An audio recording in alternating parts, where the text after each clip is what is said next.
Hello student, very good morning. मैं मंजुलत ma'am आप लोगों का एक्सपर्ट क्लास में स्वागत एवं अभिनंदन करती हूँ। आशा करती हूँ कि आप लोग स्वस्थ होंगे और अपनी पढ़ाई में व्यस्त होंगे।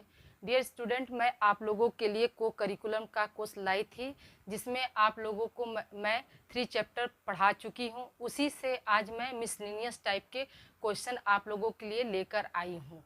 तो स्टूडेंट, इसे आज कंटिन्यू करते हैं।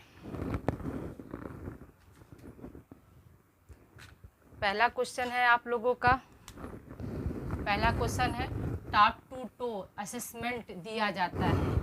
तो टॉप टू टो असेसमेंट किस में देते हैं या किस लिए होता है? टॉप टू टो असेसमेंट का मतलब होता है कि परीक्षण, कैसे टॉप टू टो परीक्षण हम करते हैं।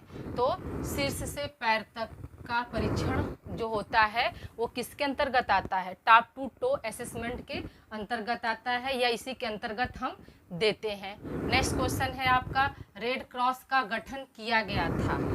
तो रेड क्रॉस का गठन किस लिए किया गया था, किनके लिए हुआ था? क्वेश्चन आपका ये पूछ रहा है। तो इसका आंसर आपका क्या हो जाएगा कि युद्ध में घायल तथा बीमार सैनिकों के लिए किया गया था। रेड क्रॉस का गठन हम किस लिए किए थे?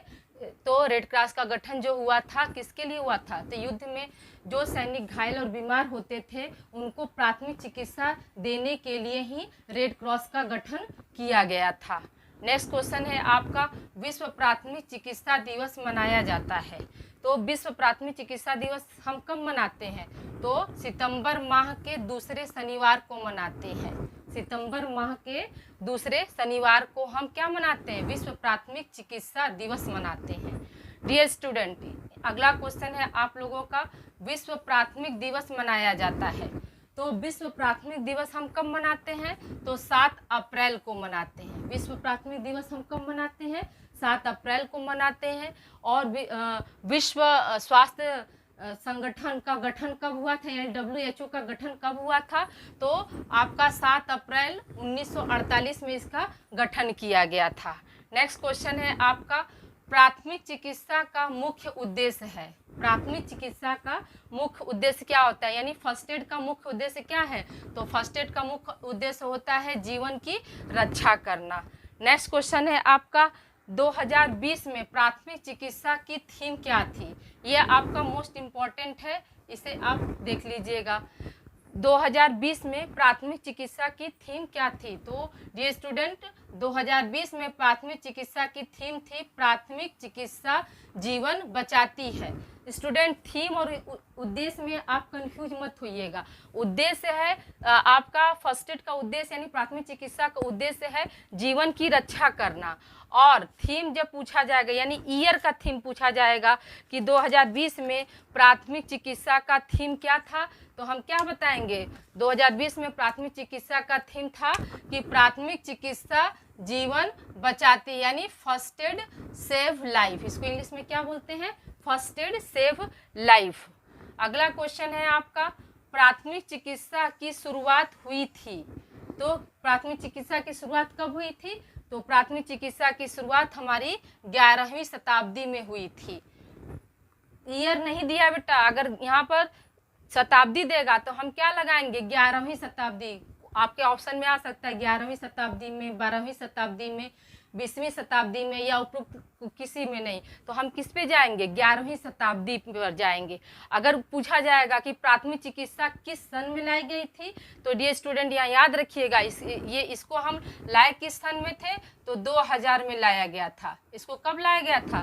2000 में लाया गया था। और इस प्राथमिक चिकित्सा का गठन किस एजेंसी ने किया था? तो याद रखिएगा कि फेडरेशन ऑफ रेड क्रॉस नामक एजेंसी ने इसको किया था। International federation of red cross agency थी जिसने क्या किया था? प्राथमिक चिकित्सा का गठन किया गया था। और 2000 में ही इसे पहली बार मनाया भी गया था।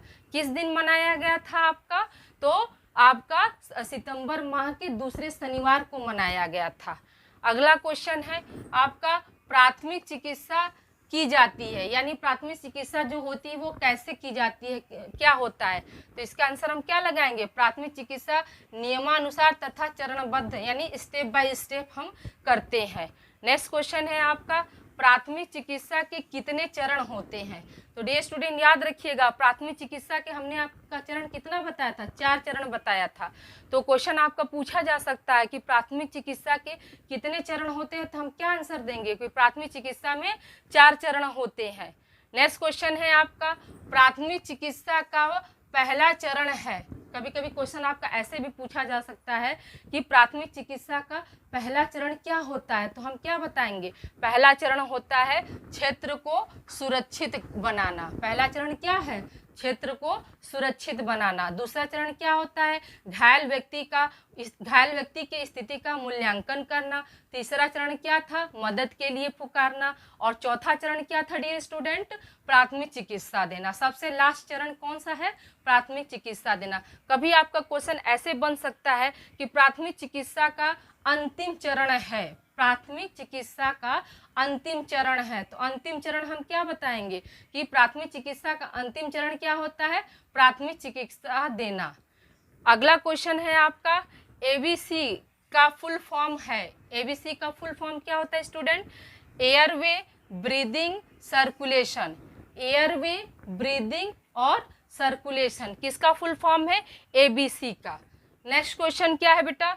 नेक्स्ट क्वेश्चन आपका है सीएबी का गठन। सीएबी का गठन कब हुआ और किसने किया? तो याद रखिएगा, सीएबी का फुल फॉर्म क्या होता है?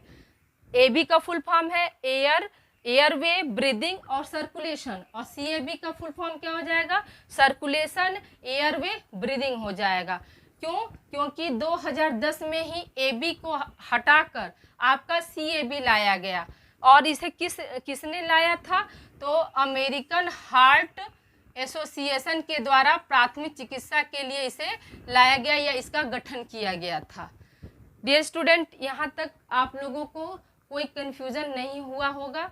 ये आपके मोस्ट इम्पॉर्टेंट क्वेश्चन है, प्लीज़ इसे राइट डाउन एंड याद इसको कर लीजिएगा। ओके स्टूडेंट, आगे हम कंटिन्यू करते हैं। डियर स्टूडेंट, क्वेश्चन नंबर 13 है, ए बी सी डी में डी का अर्थ है। इसके पहले मैंने आप लोगों को ए बी सी का फुल फॉर्म बताया, A for airway, B for breathing और सी फॉर सर्कुलेशन। तो कहीं कहीं क्वेश्चन आपका ऐसे आ सकता है कि ए बी सी डी का में डी का अर्थ क्या होता है? तो डी का 3 अर्थ होता है, डेडली ब्लीडिंग, डिफाइब्रिलेशन और डिसेबिलिटी। डेडली ब्लीडिंग, डिफाइब्रिलेशन और डिसेबिलिटी, इसमें डी का अर्थ होता है। नेक्स्ट क्वेश्चन है आप लोगों का 14, ए भी पी यू में का फुल फॉर्म है। तो ए भी पी यू का फुल फॉर्म क्या है? अलर्ट, कहीं कहीं अलर्टनेस भी दिया रहेगा और कहीं कहीं अलर्ट भी दिया रहेगा। तो ए का मतलब क्या होता है? अलर्ट भी होता है और अलर्टनेस भी होता है। वी का मतलब होता है वॉयस, पी का अर्थ होता है पेन और यू का अर्थ होता है अनरेस्पॉन्सिवनेस। अनरेस्पॉन्सिवनेस। अगला क्वेश्चन है स्टूडेंट, सीपीआर का फुल फॉर्म है। तो सीपीआर का फुल फॉर्म क्या होता है? तो cardiac pulmonary resuscitation. Cardiac pulmonary resuscitation. Dear student, हम सीपीआर क्यों देते हैं? तो हमने आपको बताया है कि जब घायल व्यक्ति को सांस लेने में दिक्कत होती है या वह सांस नहीं ले पाता है, तब हमें क्या करना चाहिए? सीपीआर करना चाहिए। नेक्स्ट है आपका अच्छा नागरिक कानून यानी गुड सिमरिटन लॉ भारत में कब आया? तो डियर स्टूडेंट, भारत में इसे कब लाया गया? तो 2016 से ही यह अच्छा नागरिक कानून भारत में है। इसको लाने के पीछे क्या उद्देश्य था? जो सड़क पर दुर्घटनाएं हो रही थी तो उसमें प्राथमिक चिकित्सा उन्हें देने के लिए ही ये अच्छा नागरिक कानून लाया गया था। अगला क्वेश्चन है आपका 6P क्या है? तो 6P क्या है स्टूडेंट? तो प्राथमिक चिकित्सा के सिद्धांत हैं। इस क्वेश्चन को समझने के लिए आप मेरी पूर्व क्लासेस की वीडियो देखिए, वहाँ पर मैंने 6P को फुल फॉर्म में क्या कहते हैं और उसका सविस्तार वर्णन करके आप लोगों को समझाया है। यहाँ पर नोट एक इम्पॉर्टेंट पॉइंट है, ये आप लोग इसे मैंने नोट करके बनाया है। तो देखिए, इंडियन रेड क्रॉस सोसाइटीज़ द्वारा प्रकाशित इंडियन फर्स्ट एड मैनुअल 2016 के अनुसार प्राथमिक चिकित्सा के सिद्धांत हैं। ऐसे तो सिद्धांत 6 है, लेकिन इंडियन रेड क्रॉस सोसाइटी के द्वारा प्रकाशित में इंडियन फर्स्ट एड मैनुअल 2016 के अनुसार प्राथमिक चिकित्सा के सिद्धांत कितने होते हैं? तो डियर स्टूडेंट देखिए, पहला है इसमें जीवन को संरक्षित करना, दूसरा है स्थिति को बिगड़ने से रोकना, तीसरा है रिकवरी को बढ़ावा देना और चौथा है निकटतम स्वास्थ्य सुविधा के लिए सुरक्षित परिवहन सुनिश्चित करने में मदद करना। ये चारों सिद्धांत किसके अंतर्गत है? इंडियन रेड क्रॉस सोसाइटीज़ के अंतर्गत आया। और इसे कब प्रकाशित किया, किस में प्रकाशित किया गया था? तो Indian first aid and manual 2016 में इसे प्रकाशित किया गया। उसके अनुसार ये आपका प्राथमिक चिकित्सा के 4 सिद्धांत हैं। डियर स्टूडेंट, आशा करती हूँ कि आज की क्लास आप लोगों को पसंद आई होगी। तो प्लीज़ कमेंट बॉक्स में कमेंट करके बताना न भूले। ये आप लोगों का रिवीजन क्लास है। मैंने 3 चैप्टर जो कंप्लीट किया था उसी से संबंधित कुछ मिसलिनियस टाइप के क्वेश्चन 1 लाइनर फॉर्म में मैं आप लोगों के लिए लाई थी। तो please like and subscribe my channel expert classes bye Manju ma'am. इसे अधिक से अधिक बच्चों में आप शेयर करिए ताकि बच्चों को करिकुलम में आ रही समस्याओं का सामना न करना पड़े और वह हमें इसे अच्छे तरह से समझकर अपना टॉपिक तैयार करके एग्ज़ाम दे सकते हैं। तो please like and subscribe my channel expert classes bye Manju ma'am. Okay student, have a good day. अपना ख्याल रखिएगा और इसे राइट डाउन कर लीजिए।